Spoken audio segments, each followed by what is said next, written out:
magdamag talaga ang biyahe, ang pila brother and sister, kasi mahina ang pasahero eh. Lalakas to mga December na siguro, lalakas uli summer,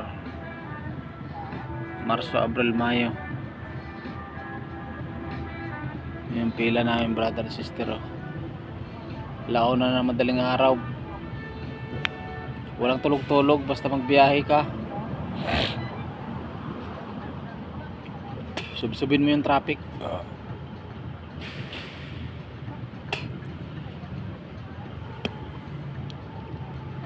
Tiyagaan lang talagang buhay brother and sister.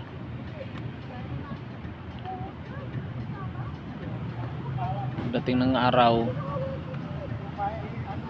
ang isda na naman ako brother and sister, live. Kuyatan talaga ito yung mga tropa, meeting dito sa taxi ko. Taxi ko yung inanuhan nila brother and sister, meeting yung mga tropa. Kasama ko, ang aking nakita yung kinulungan ko, malaki pa.